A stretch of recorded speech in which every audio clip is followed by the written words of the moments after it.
بسم اللہ الرحمن الرحیم۔ السلام علیکم دوستو۔ آج کا واقعہ ایسی قوم، ایسے لوگوں کا ہے جنہوں نے اللہ تعالیٰ کی نافرمانی کی، اور اللہ کی نافرمانی کرنے والے کبھی بھی فلاح نہیں پا سکتے۔ اس قوم کا نام حضرت داؤد علیہ السلام کی قوم ہے۔ حضرت داؤد علیہ السلام کی قوم کے 70,000 افراد سمندر کے کنارے ہیلا نامی بستی میں رہا کرتے تھے۔ ان لوگوں کو اللہ نے 1000 نعمتوں سے نوازا تھا، لیکن جب راحت اور سکون آیا تو یہ اللہ کی عبادت سے محروم ہو گئے اور اللہ کی مخلوقات پر ظلم کرنے لگے۔ تو یوں اللہ نے ان کو خبردار کر دیا کہ ہفتے میں ایک دن، ہفتہ کے دن شکار نہ کیا کرو، اتوار سے لے کے جمعہ تک جتنا شکار پکڑنا ہے پکڑ لو، لیکن ایک دن اللہ کی عبادت اور اس کی مخلوقات کے امن کے لیے رکھ لو۔ تو یوں اللہ نے ان کا امتحان لینا شروع کر دیا۔ وہ اتوار سے لے کے جمعہ تک سمندر میں مچھلیاں پکڑتے، اور مچھلیاں زیادہ مقدار میں ہاتھ نہ آتی، اور ہفتہ کے دن سمندر کو دیکھتے تو ان کو بڑی بڑی مچھلیاں نظر آنے لگتی۔ پھر ہوا یوں کہ شیطان نے بھی دیکھا کہ اس کا مقصد پورا ہونے کا وقت آ چکا ہے، اور شیطان نے ان کو ورگلانا شروع کر دیا۔ ان لوگوں میں سے ایک شخص کو شیطان نے ورگلایا کہ پریشان کیوں ہوتے ہو؟ میری ترکیب ہے کہ عمل کرو، تم شکار سے کبھی محروم نہیں رہو گے۔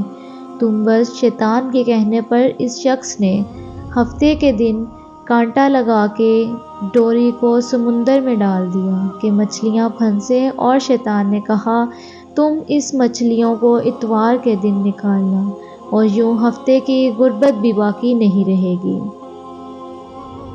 اور تمہارا شکار بھی ہو جائے گا۔ بس شیطان کی بتائی ہوئی ترکیب یہ ہفتے کے دن مچھلی کانٹا لگا کر سمندر میں پھینک دیتے اور اتوار کے دن نکالتا اور خوشی سے کھاتا۔ جب آس پاس کے لوگوں نے پوچھا تو ان کو بھی یہی ترکیب بتانے لگا، اور یوں اس قوم کے کچھ لوگ ہفتے کے دن مچھلی پکڑنے کے لیے جال پھینکتے اور اتوار کے دن نکالتے، اور کچھ نے تو اس سمندر میں سے نالیاں بنا کے چھوٹے چھوٹے تالاب بنا دیے تاکہ اگلے دن جیسے ہی مچھلیاں یہاں سے گزریں تو ان کو تالاب میں سے پھنس جائیں، اور ہم اتوار کو ان مچھلیوں کو نکال کے پکا کے کھائیں گے۔ بستی کے بیچ میں کچھ ایسے لوگ بھی تھے جو اللہ سے ڈرتے تھے اور عبادت کرتے تھے۔ انہوں نے ان لوگوں کو روکنا چاہا تو گاؤں والوں نے کچھ ان کو ایسا نظر انداز کیا کہ وہ پریشان ہونے لگے۔ اس گاؤں میں کچھ اللہ کے خاص بندے بھی موجود تھے جو کہنے لگے، اے لوگو، اللہ نے ہفتے کے دن شکار کرنے سے منع کیا ہے۔ تم جال پھندا لگا دیتے ہو، چھوٹے چھوٹے تالاب بناتے ہو، ان میں ہفتے کے دن اگر مچھلی پھنستی ہے تو یہ شکار ہفتے کے دن کا ہوگا۔ اللہ کے عذاب سے ڈرو، اللہ کی نافرمانی نہ کرو، اس کے غضب سے بچو۔ وہ لوگ ان لوگوں کا مذاق اڑانے لگے کہ ہماری جو مرضی ہوگی ہم وہ کریں گے۔ ایاس ہستی میں 3 گروپ بن گئے۔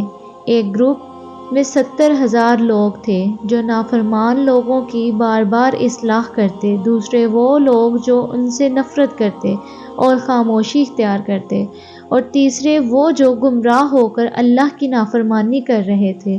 تو یوں نیک بندوں نے اس بستی کے بیچ میں ایک دیوار کو کھڑا کر دیا، یہ نافذ کیا کہ اللہ کی نافرمانی کرنے والے اس طرح ہو جائیں اور ہم جو اللہ کے فرما بردار ہیں وہ اس طرف ہو جائیں۔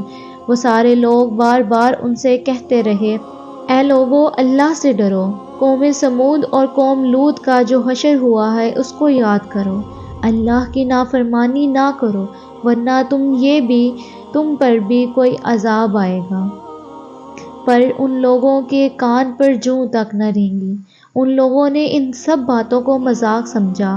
وہ سارے نافرمان، جن کی تعداد تقریباً 12,000 تک، ہنستے رہے کہ یہ تو سب کتابی باتیں ہیں، کوئی عذاب نہیں آئے گا۔ پر جیسے ہی وہ گروہ حصوں میں ہو گیا، اور وہ جو اللہ کے فرما بردار بندے تھے دیوار کے اس طرف تھے، اور دوسرے وہ جو نافرمان بندے تھے جو دیوار کے اس طرف، وہ نافرمان پوری رات ہنستے رہے اور مذاق اڑاتے رہے، اور اللہ کے خاص بندے دیوار کے اس طرف اللہ سے معافی مانگنے لگے، اللہ سے توبہ کرنے لگے۔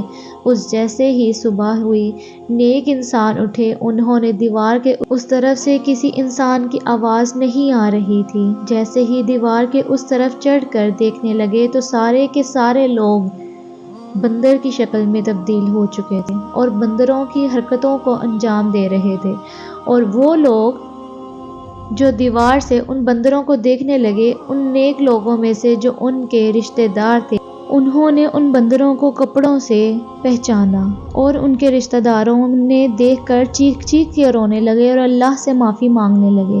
اور جب اللہ کا عذاب آتا ہے تو وہ ہو کے رہتا ہے۔ وہ 12,000 لوگ جو بندر بن چکے تھے کچھ بھی کھا ہی نہیں سکتے تھے، اور وہ 3 دن بعد اس عذاب میں آ کر مر گئے۔ بے شک ہم جانتے ہیں کہ اللہ تعالیٰ بہت مہربان اور نہایت رحم کرنے والے ہیں، لیکن اللہ کے فرمان کی نافرمانی کرنے والے شخص کا یہی حال ہوتا ہے۔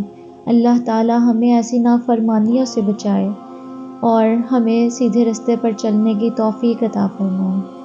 دوستوں، اگر یہ ویڈیو آپ کو پسند آئی ہو تو لائک، شیئر، سبسکرائب کریں تاکہ امت مسلمہ کی رہنمائی ہو سکے۔ شکریہ۔